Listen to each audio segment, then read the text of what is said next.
Welcome to Uganda. Uganda is a landlocked country in East Africa, bordered by Tanzania, Rwanda, the Democratic Republic of Congo, South Sudan, and Kenya. The southern part of the country includes a substantial portion of Lake Victoria, shared with Kenya and Tanzania. Uganda is in the African Great Lakes region. It lies within the Nile Basin and has a varied but generally modified equatorial climate.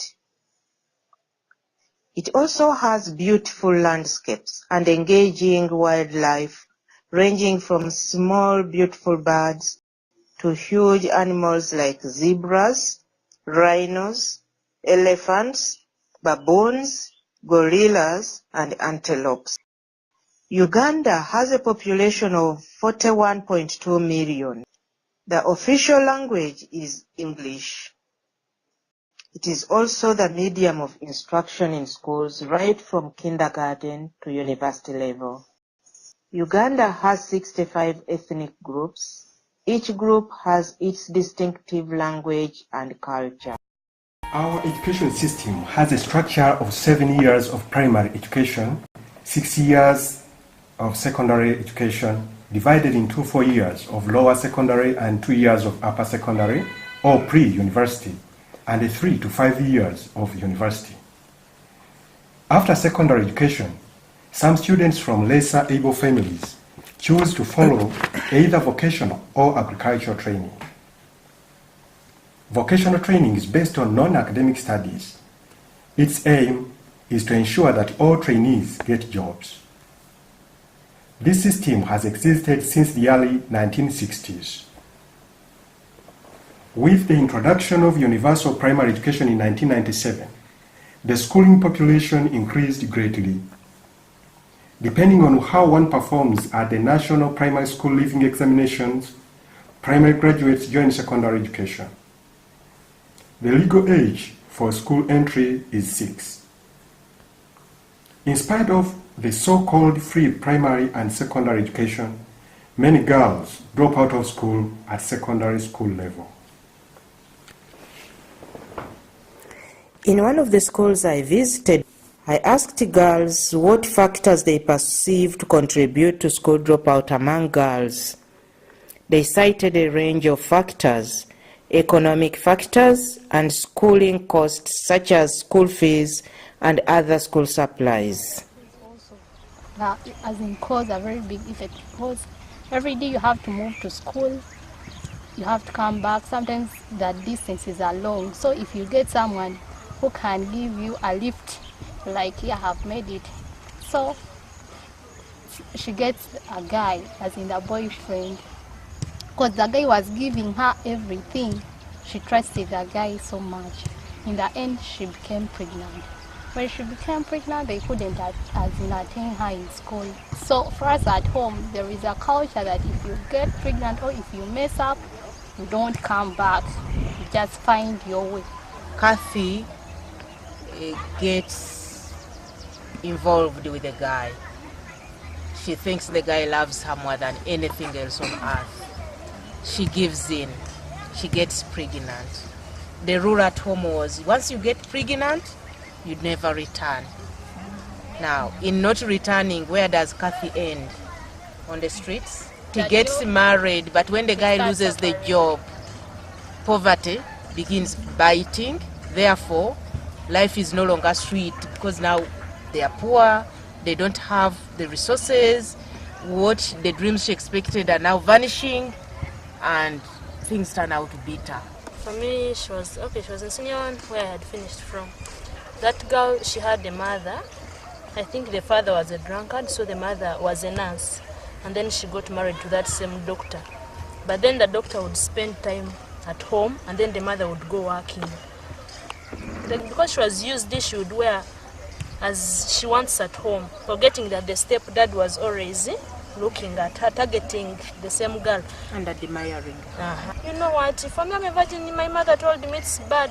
The man was like, if you don't tell me, I will tell your mom. So the girl laid down with the man. Then they called the mom. They told her to school. I think your man is using the daughter. The woman got hungry. Okay, angry, and then she said, "You are destroying my man. Where I am, it's this man. And you, girl, you are in school because of that man. How can he do that?" So he made her shut up. A few months, she was pregnant. She came to school with her pregnancy. They asked her, she wouldn't talk, because you can't say it's your father. How will you start? The father was also there. He was like, "You speak." Even he beat him harshly. "You speak, who gave you that pregnancy? I knew that you would get spoiled." The girl went, they made an abortion. She came back to school because they said it was a Miss What. Again, another pregnancy. Time to come, it was too late. Even she had also got AIDS. So now when you get pregnant, you drop out of school. Now everyone will be pinpointing you, that girl, and it will become a laughing stock everywhere.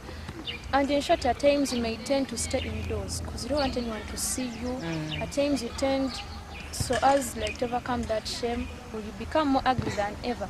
Again, becoming more like a misfit. All that life, they become socially isolated. You are bought. After boughting, you become a misfit in society. Now, it also takes us to that pride of virginity, the African virginity, you know. In Africa, virginity is so treasured. You know what happens when you are married a virgin, how they honor your parents, how they praise them. They brought you up well, you know, that because you don't want to be seen to have got pregnant, you get the courage to abort and kill the baby. Or even give birth to the baby and kill the baby. It is very, very unfortunate. And as we share this, I believe you yourselves are going to guard yourselves. Keep on the track, remain in your education. Counsel each other, by the way. Counsel each other. You are indicating that poverty pushes these girls to the wall. And then they begin looking for sugar daddies, for people they think have money when they don't even have it, because the next day it fades away. So there is that need not to think that because I'm poor I can't pull through, you know. So let us hold each other's hand, move on, and accomplish our goals. School distance is another contributing factor to girls drop out from school. Many roads and paths leading to schools in rural Uganda are bushy and scary, and the distances too long. Estella's daily pathway to school is one example in point. Estella and her sister were students at St. Mary's. Often, on their way back from school,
Estella remained behind to talk with her boyfriend.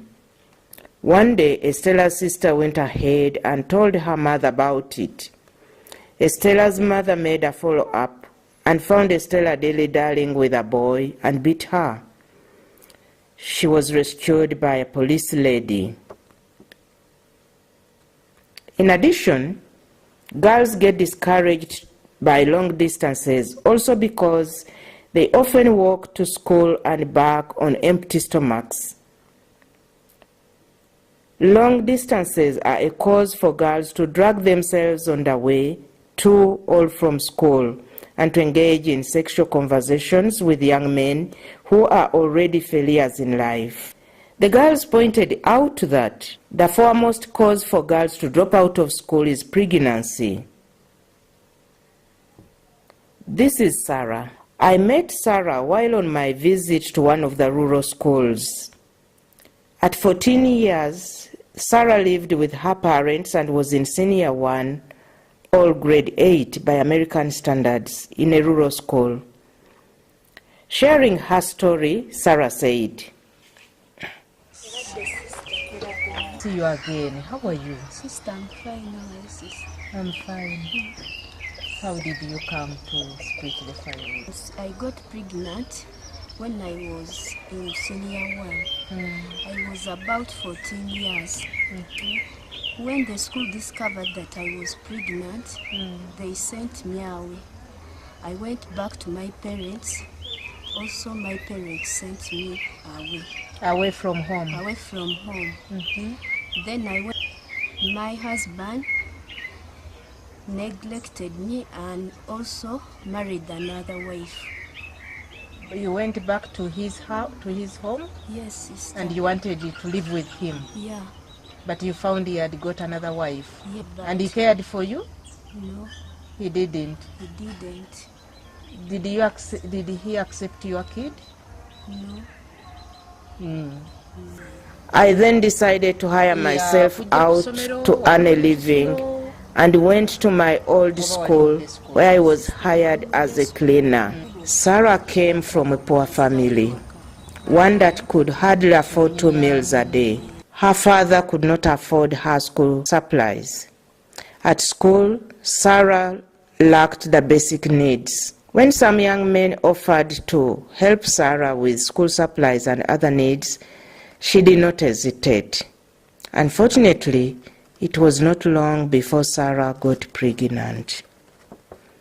Also, household factors like household work and involvement in household chores lead to school dropout, particularly for girls in child-headed households.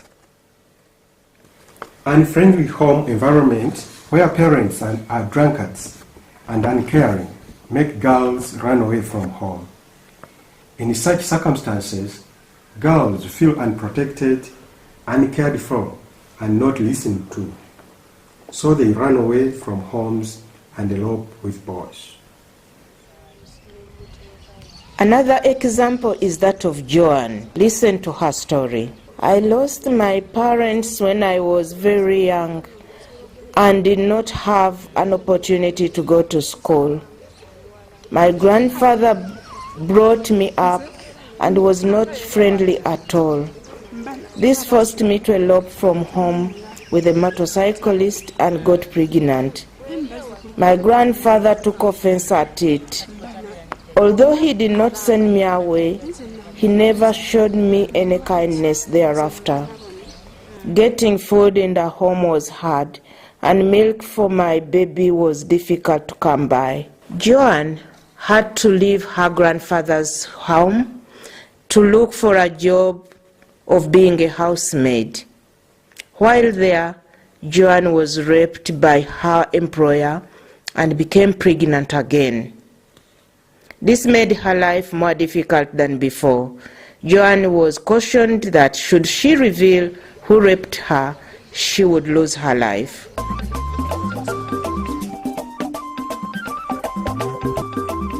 We also had an encounter with Assumpta. Assumpta dropped out of school with pregnancy when she was 16 in Senior 4, or grade 11. Little did she know that she was pregnant with twins. When her babies were 6 months old, her husband abandoned her in a rented house, and the landlord sent her out when she could not pay. When I met her, her babies had not had milk for 2 days. I gave her some money to find milk for them. Assumpta wanted to take the babies to their grandfather, but he would not manage to look after them. Currently, Assumpta is homeless and has no source of income. Culturally, pregnancy out of wedlock in Uganda is taboo. Family life is governed by a strong social code. Having a daughter become pregnant out of wedlock is severe violation of social code, and intense disapproval of the community brings shame to the parents. Abuse is common, with some parents going so far as to excommunicate their daughters from family and community. This is Jane. Jane got pregnant at 14 when in senior 1 or grade 8. Her father wanted to cut her with a machete because she had brought shame on the family. So she ran away to the neighbors, who also sent her away. Jane moved from home to home, but none took her in. After days of moving and without proper feeding, Jane became malnourished and anemic. She then decided to go to her grandmother, who took her in. When threatened by Jane's father to kill her as well, she too sent her away. Jane then decided to go to the sisters at the health unit, who put her on antenatal care. They then started negotiation with her grandmother to work together to help Jane. After a long negotiation, the mother accepted to accommodate Jane, and police was notified. At birth, Jane could hardly push the baby, so she had a cesarean section. At delivery, Jane could not pay her bill, so the sisters met it and decided to follow her. Today, Jane has not managed to return to her biological family because her father is still determined to kill her. The sisters follow her up and they keep on checking with her at her grandmother's place. This is Esther, another example. Esther dropped out of school in senior 2. She had hard time with her grandfather, who insisted that she should leave home. Having nowhere to go, Esther insisted to remain until she delivered her baby. She now has a baby of 1 month. However, she does not seem to have any prospects for further studies nor possible employment. We, the Missionary Sisters of Mary, Mother of the Church, feel that these mothers and their children deserve dignity and shelter. In our mission with girls in education, we, the Missionary Sisters of Mary, Mother Church, have encountered hundreds of such cases. We are therefore working to set up a center of self-realization and skills development for these early mothers. In their mission with girls in education, the Missionary Sisters of Mary, Mother of the Church, have encountered hundreds of such cases. They are therefore working to set up a center of self-realization and skills development for early mothers. This will be located at Kabukolwa in Masaka Diocese in Uganda. The aim is to save 2 lives, mother and child, provide shelter, health care, education, community, and counseling for early mothers. The complex will consist of 3 buildings, a birthing center, a convent, and an education center. We therefore invite all those interested in this project to join hands with the Missionary Sisters of Mary, Mother of the Church, to bring this dream to reality. This project is an idea and will be headed by I, Sister Elizabeth Namazi, on behalf of the Missionary Sisters of Mary, Mother of the Church. Thank you very much.